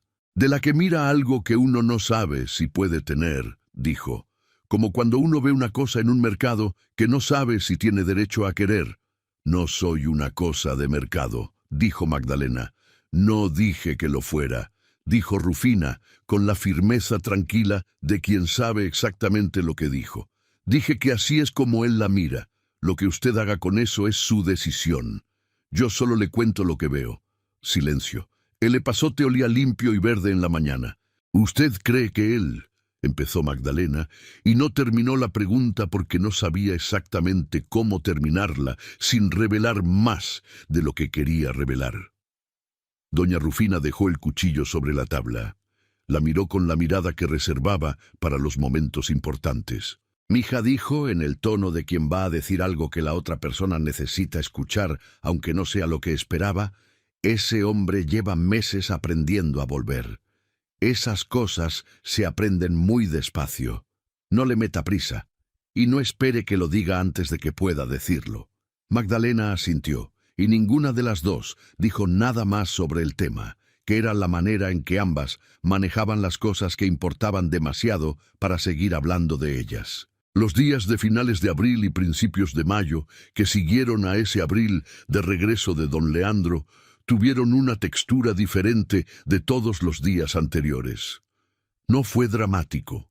No hubo un día de quiebre visible, un momento que uno pudiera señalar como el instante en que la hacienda dejó de ser una cosa y empezó a ser otra. Fue Como son casi todas las transformaciones reales, una acumulación de cosas pequeñas que solo se vuelven grandes cuando uno las mira juntas desde cierta distancia. Cirilo empezó a llegar más temprano al establo. No porque alguien se lo pidiera, sino porque cuando el patrón está de nuevo en el campo y le va a hacer preguntas sobre el estado de las cosas, uno quiere tener las respuestas listas. Pascual, el muchacho de 17 años que había tenido la paciencia infinita de un joven que no tiene prisa porque no tiene a dónde ir, de repente empezó a parecer que tenía prisa, que quería hacer las cosas bien y a tiempo porque el tiempo importaba de nuevo. Los 4 jornaleros que Magdalena había contratado continuaron llegando a sus horas, con el trabajo que Cirilo les asignaba cada mañana, basado en las indicaciones del cuaderno negro, que todos en la hacienda habían aprendido a respetar como un documento de autoridad, aunque ninguno hubiera podido explicar por qué. Y don Leandro aparecía en el campo junto a los canales de riego, en el lindero de las parcelas del norte, donde la milpa que había sido sembrada con semilla de temporal empezaba a mostrar el primer verde sobre la tierra preparada. Aparecía con el cuaderno nuevo que había sacado del cajón del escritorio, con el tipo de presencia de alguien que ha vuelto a habitar su propio cuerpo después de un tiempo de haberlo dejado vacío. Una tarde, Magdalena lo encontró en el canal principal, detenido en su silla en el borde de la acequia, mirando el flujo del agua con la concentración del que está revisando algo que ha construido y que quiere saber si sigue funcionando como debe. No lo oyó llegar ella. Fue él el que levantó la vista cuando escuchó sus pasos sobre la tierra húmeda del borde del canal. «Usted limpió todo esto», dijo. No era pregunta.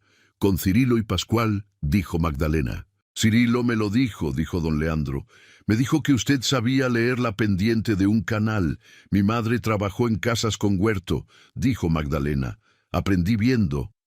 Don Leandro la miró durante un momento con algo en la expresión que no era la mirada de patrona a empleada, ni la mirada de hombre a mujer, sino la mirada de alguien que está viendo a otra persona de verdad, con la atención que se le da a las cosas que uno quiere entender.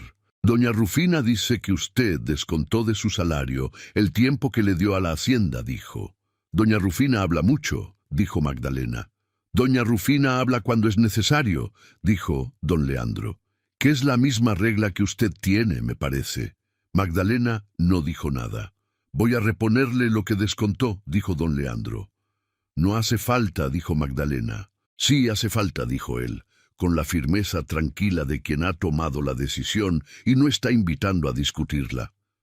«Lo que se trabaja se paga. Eso es una regla que no tiene excepciones en esta hacienda». Magdalena lo miró. Él la miraba con la seriedad de siempre, pero con algo diferente debajo de la seriedad, algo que ella empezaba a reconocer y que todavía no sabía exactamente cómo manejar. «Está bien», dijo, y siguió por el borde del canal hacia la parcela donde los jornaleros estaban terminando la jornada del día. Don Leandro la siguió con los ojos hasta que ella dobló en el recodo del camino y desapareció entre las matas de huizache que crecían en el lindero. Luego miró de nuevo el agua corriendo por el canal que ella había limpiado con sus propias manos mientras él estaba en el despacho mirando las paredes. El agua hacía el sonido que hace el agua cuando corre bien, que es el sonido más tranquilo del mundo cuando uno tiene algo que proteger y sabe que tiene razones para protegerlo. La noche en que todo se dijo fue una noche de lluvia de mediados de mayo, de esas lluvias de primavera en los altos de Jalisco que llegan sin aviso previo y lo cubren todo con un ruido de agua y de truenos que viene de la sierra, con la decisión de las cosas que llevan tiempo acumulándose y que cuando llegan lo hacen de golpe, sin gradaciones, sin cortesía. Magdalena venía del cuarto de los aperos, a donde había ido a cerrar la ventana que ella misma había dejado abierta esa tarde para ventilar el cuarto, y que con la lluvia entrante corría el riesgo de dejar entrar agua sobre las herramientas. Llevaba el rebozo sobre los hombros, porque en mayo en esa región el frío de la lluvia nocturna todavía tiene dientes. Cruzaba el corredor exterior en la oscuridad, con la familiaridad de quien conoce cada tramo del corredor de memoria y no necesita luz para no tropezar.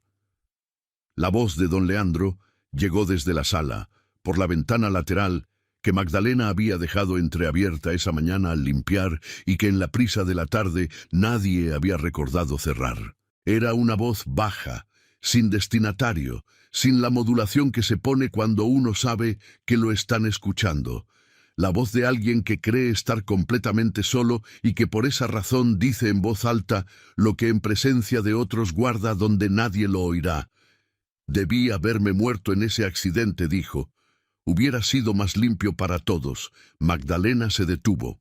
El corredor estaba oscuro y mojado, con el ruido de la lluvia sobre las tejas como fondo continuo y la oscilación distante de un trueno que se alejaba hacia la sierra. A través de la ventana entreabierta se filtraba la luz amarilla de la lámpara de la sala, suficiente para ver a don Leandro en su silla junto a la mesa pequeña donde tenía la botella de mezcal y el vaso con 2 dedos de mezcal que no había tocado en un buen rato. Miraba la oscuridad del patio que la lluvia había cerrado como un telón. Magdalena pudo haber seguido.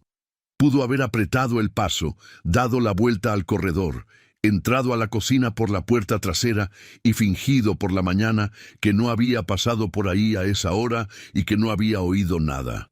Era la decisión que correspondía a su posición. Era la decisión que correspondía al sentido de la prudencia que en todos esos meses la había protegido de hacer cosas que no debía hacer. Conocía el olor de la rendición, empujó la puerta de la sala y entró. Don Leandro se giró, sorprendido, no con enojo exactamente, con la sorpresa de alguien que ha pasado meses asegurándose de que nadie lo busque y que de repente encuentra que alguien lo busca, y que esa posibilidad, que ya no estaba en sus cálculos, lo toma sin defensa preparada. «Retírese», dijo. No dijo Magdalena. La palabra cayó en el cuarto, con el peso de algo que no pide permiso. Acercó la silla que estaba junto a la ventana, la que se usaba cuando la sala era un cuarto, que se usaba para algo más que guardar los muebles de otra época, y la puso frente a él. Se sentó. Las rodillas de ella a 50 centímetros de la silla de ruedas, la lluvia en las tejas, el mezcal sin tocar. Don Leandro la miró durante un buen rato. En su expresión había algo que ella no le había visto antes, en todos esos meses de observarlo desde la distancia prudente del corredor, de la cocina, del patio.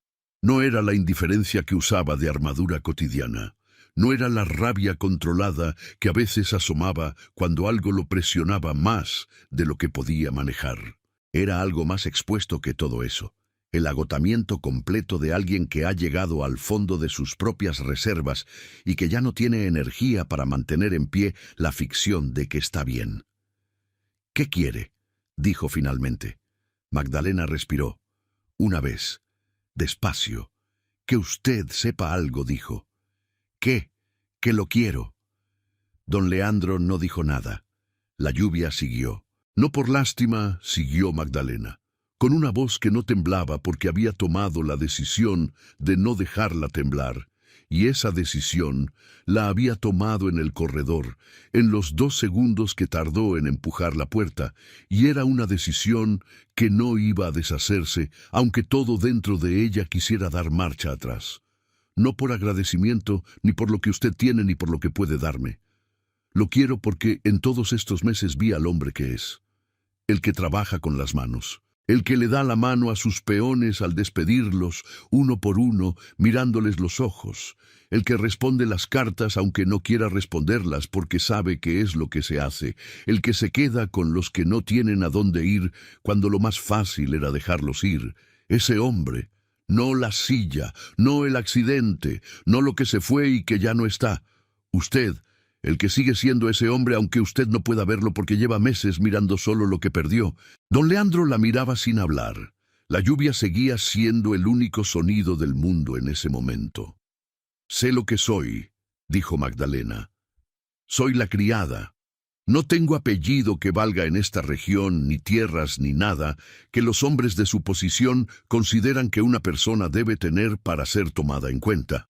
Pero lo que le estoy diciendo es verdad, y usted lleva meses sin que nadie le diga nada verdadero, y me parece que ya era hora de que alguien lo dijera, aunque fuera yo la que lo dijera. Silencio. Y entonces don Leandro dijo: «Váyase». La voz era diferente de todas las voces que ella le había oído antes. No era la voz del patrón, no era la voz plana de los meses de piedra, no era la voz de la rabia que a veces llegaba rápido y se iba igual. Era la voz de alguien al que le han tocado algo que lleva mucho tiempo protegiendo con todo lo que tiene, y cuya reacción primaria, la reacción que viene antes de que la mente pueda supervisar, es el impulso de apartar la mano antes de que el toque cause más daño del que ya está produciendo. «Váyase, Magdalena, por favor». Ella se levantó, recogió el rebozo, fue a la puerta. Se detuvo un momento en el umbral, sin girarse, con la espalda recta que llevaba siempre en las situaciones difíciles, porque era la única parte del cuerpo que siempre podía mantener erguida, aunque todo lo demás temblara. Salió. Esa noche llovió hasta el amanecer, sin parar, con esa insistencia de las lluvias de primavera que no entienden de límites. Magdalena no durmió. Estuvo sentada en el borde de la cama de su cuarto, junto al gallinero que esa noche estaba callado porque las gallinas duermen con la lluvia, con el rosario de madera de su madre en las manos. No lo apretaba esta vez con la fuerza de la urgencia ni con el puño cerrado del miedo.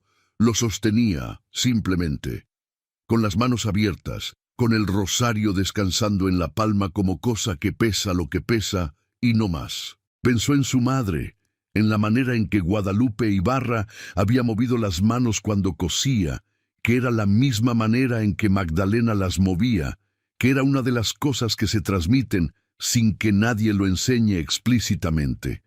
Pensó en lo poco que su madre había tenido, y en la manera en que lo había defendido con todo lo que era, con el trabajo, y con la presencia, y con la voluntad de seguir, aunque el cuerpo dijera que ya no podía. Pensó en la diferencia entre dar lo que uno tiene y perderlo. A las 6 de la mañana, cuando la lluvia por fin había cedido y el cielo tenía ese color lavado de las mañanas después de la lluvia que es a la vez el más limpio y el más triste, Magdalena se levantó. Se vistió con la ropa de camino que guardaba doblada en el fondo de la bolsa de lona, la misma ropa con la que había llegado hacía meses. Dobló el delantal de trabajo con cuidado y lo dejó sobre la silla. Fue a la cocina, que a esa hora estaba todavía en silencio porque doña Rufina tardaba otros 20 minutos en llegar, y buscó el cuaderno negro donde llevaba los registros de las parcelas. Lo abrió en la última página. Escribió, con la letra apretada y ordenada que usaba para todo, el estado completo de cada parcela documentada, la producción esperada de cada una, las fechas de pago de los jornaleros hasta finales del mes, los nombres de los 4 que había contratado y el trato que había hecho con cada uno, el estado de los canales de riego, el contacto del proveedor del pueblo con quien había acordado precios para la semilla del temporal. Todo lo que ella había llevado en la cabeza y en ese cuaderno y que la hacienda necesitaría seguir llevando a alguien. Lo dejó sobre la mesa de la cocina, abierto en esa página. Doña Rufina apareció en la puerta de la cocina cuando Magdalena ya tenía la bolsa de lona sobre el hombro.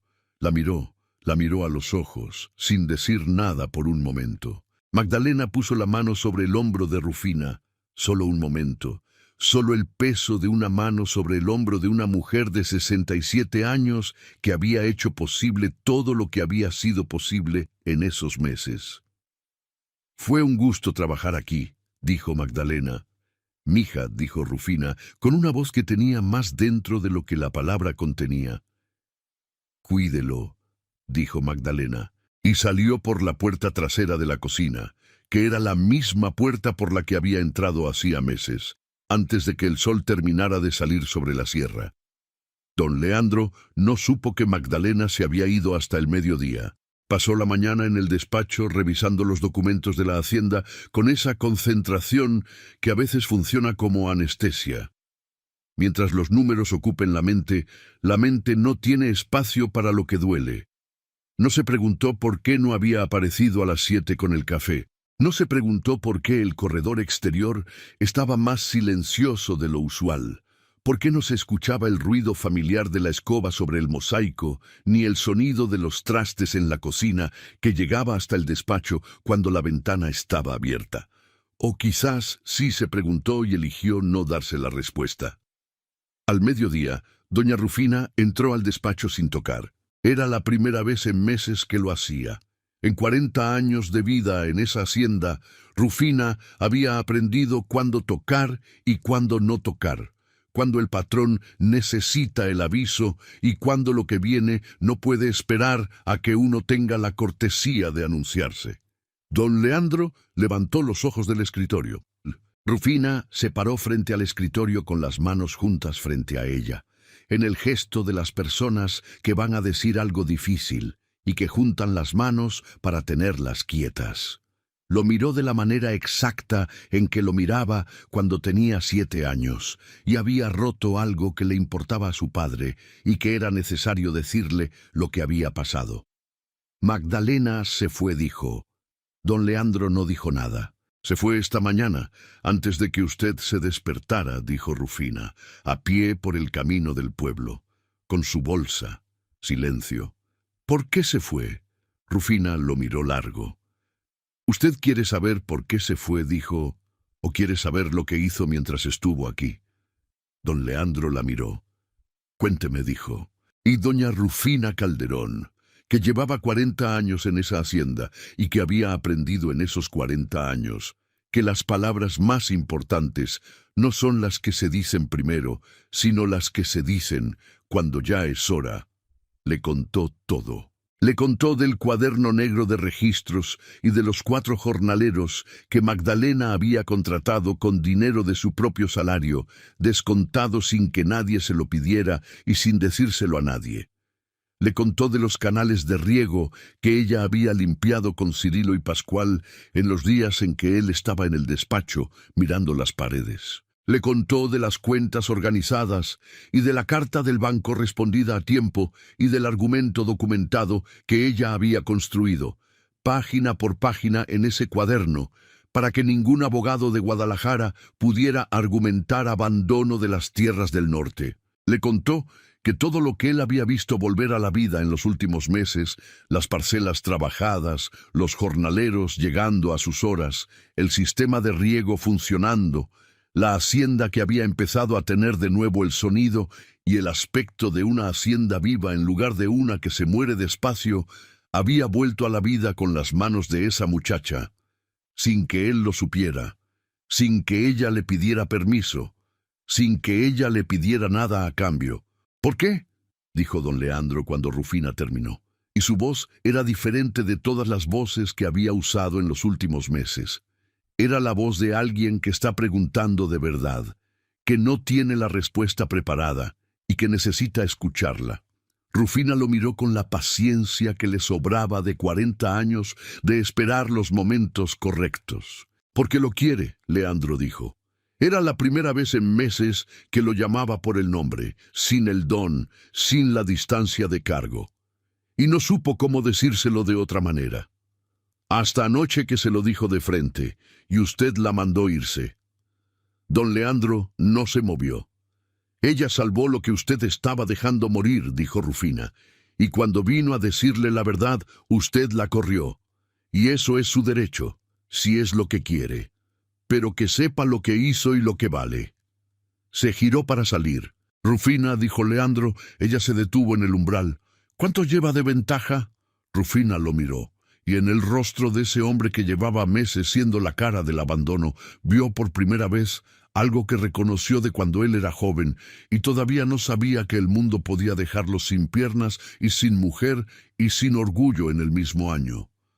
Vio la cara de alguien que ha recordado que tiene algo que recuperar. Como unas 6 horas dijo, salió antes de que amaneciera, pero el camino del pueblo es largo y ella va a pie. Don Leandro ya empujaba la silla hacia la puerta. Cirilo llamó, con una voz que Rufina no había escuchado desde antes del accidente, una voz que tenía en ella el peso de la decisión y la claridad de quien sabe exactamente lo que va a hacer. Cirilo, ensillen el caballo. Rufina se hizo a un lado en el corredor y lo vio pasar. Sonrió. No era una sonrisa de triunfo. Era la sonrisa de quien ha esperado mucho tiempo algo que sabía que iba a llegar y que ahora que llegó puede decir, en silencio y sin que nadie lo escuche, ahí está.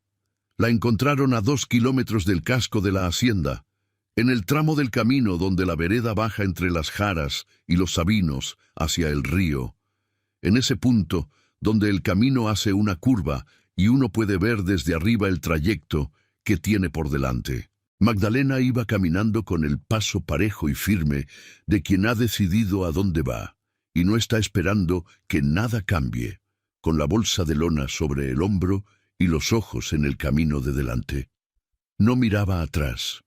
Mirar atrás era el hábito de los que todavía esperan que algo cambie, que alguien venga, que el mundo decida de otra manera. Ella había pasado mucho tiempo en su vida aprendiendo a no mirar atrás, porque lo que se dejaba atrás era generalmente algo que ya no tenía remedio, y porque el remedio de los que no tienen remedio es seguir adelante con lo que queda.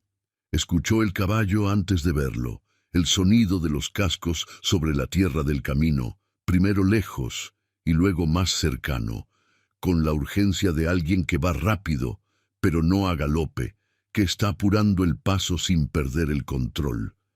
Se detuvo, se giró. Cirilo traía el caballo del cabestro, un zaino oscuro, que era el caballo de trabajo de la hacienda, y que Cirilo había ensillado en tiempo récord, porque cuando el patrón decía ahora, Cirilo entendía que ahora significaba antes de ahora. Y don Leandro venía en la silla de montar, no en la silla de ruedas. En la silla de montar de cuero, con el atalaje especial que alguien Magdalena nunca supo quién, nunca preguntó. Había cosas que era mejor no saber de cierta manera, para poder conocerlas de otra, había mandado hacer para que Leandro pudiera montar, aunque las piernas no funcionaran para lo que las piernas normalmente hacen cuando uno monta. Una silla alta con apoyos especiales, con el diseño de alguien que había pensado en esto con cuidado, que había hecho las preguntas necesarias y había encontrado las respuestas necesarias, aunque nadie hubiera pedido todavía esas respuestas. La primera vez que lo usaba, paró el caballo a unos metros de ella, el animal resopló y movió la cabeza, y Cirilo lo sujetó con la paciencia de quien sabe sujetar caballos. Don Leandro la miró. Ella lo miró. El río sonaba entre las piedras del fondo del barranco. Un zanate gritó desde un sabino. El viento de la mañana, limpio por la lluvia de la noche, olía a tierra húmeda y a flores del campo que no tienen nombre, pero que huelen a primavera cuando uno tiene la nariz afinada por el trabajo al aire libre. Lo que usted dijo anoche, dijo don Leandro, sin preámbulo, con la voz directa de los hombres que han pensado bien lo que van a decir y saben que no necesita adorno. Nadie me lo había dicho antes. Así. Magdalena no dijo nada. Yo no sé, dijo él, y era una confesión que le costaba, que se notaba en la pausa antes de cada palabra, que era el tipo de verdad que los hombres como él dicen pocas veces en la vida y que cuando la dicen es porque no pueden no decirla. Si soy capaz de lo que usted merece. Honestamente no lo sé. La silla va a seguir siendo la silla. Mis piernas no van a volver. Lo que perdí no va a volver. Las cosas no van a ser como en los cuentos que terminan fácil y sin costo. No le pedí que fuera fácil, dijo Magdalena. No dijo él. No me pidió nada. Silencio. Los dos mirándose. El caballo quieto. El río al fondo. Por eso vine, dijo don Leandro.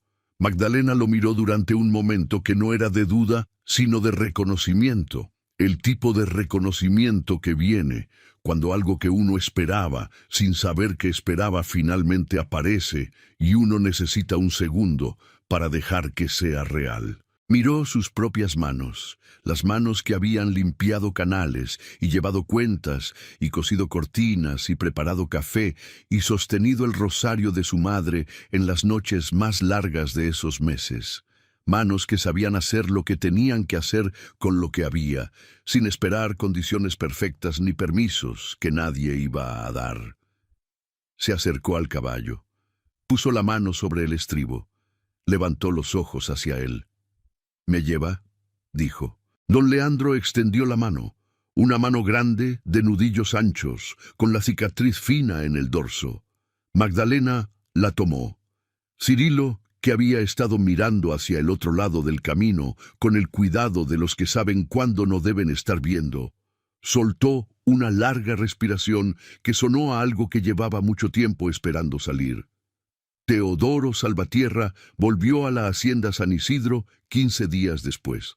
Llegó con el mismo automóvil negro, con el mismo chofer que se quedó afuera fumando, con el mismo abogado de Guadalajara que traía una carpeta de documentos bajo el brazo, con la expresión de alguien que está seguro de que los documentos de su carpeta son más fuertes que cualquier cosa que pueda encontrar del otro lado.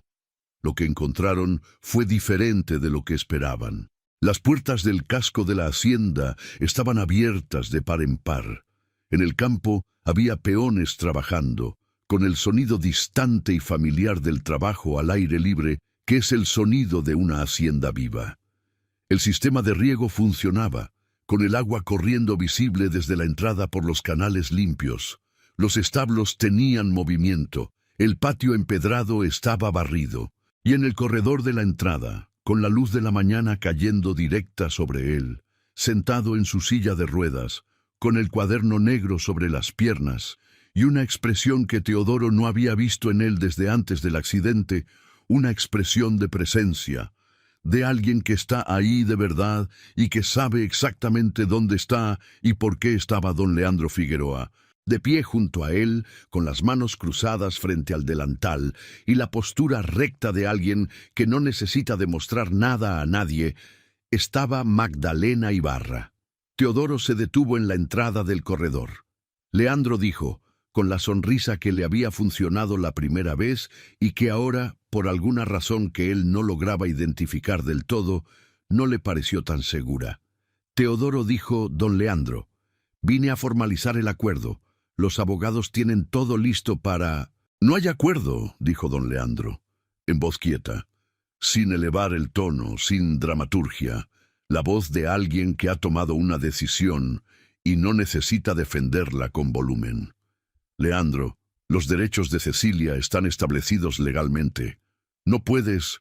Las tierras del norte están en producción activa desde hace 4 meses, dijo don Leandro, con la cadencia pausada de quien ha preparado cada palabra.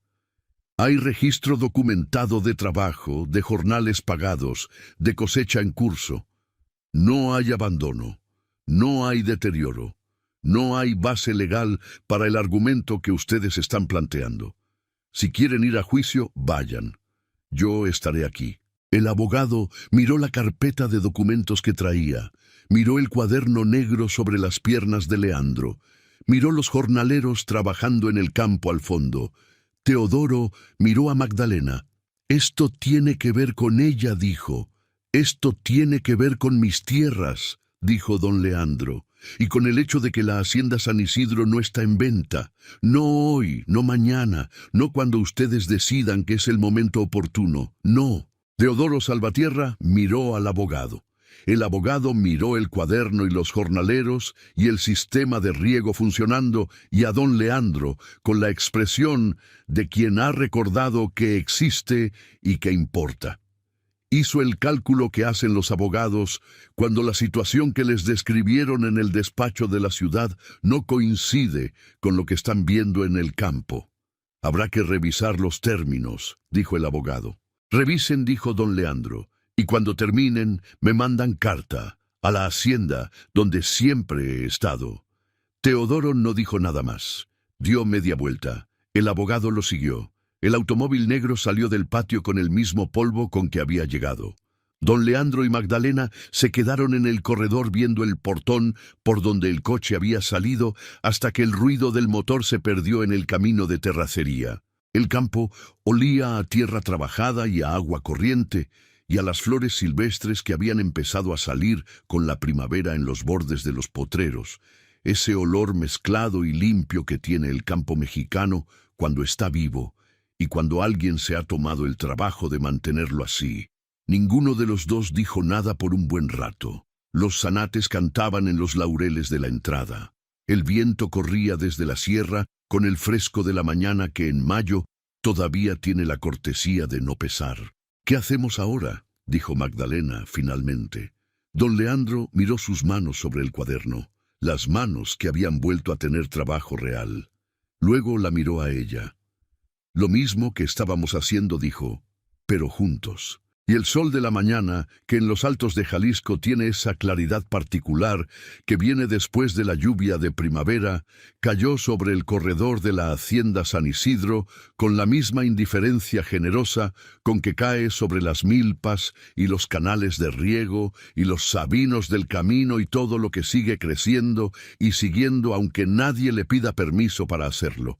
Porque es su naturaleza seguir, porque es lo que hacen las cosas que tienen raíz. Si alguna vez en su vida tuvo que decir algo verdadero que a nadie más le había dado el valor de decir, si alguna vez sintió el peso de esa verdad en el momento en que salió de la boca sin saber qué iba a pasar después, entonces esta historia es suya. Estas historias existen para los que saben lo que cuesta decir la verdad cuando nadie más puede decirla.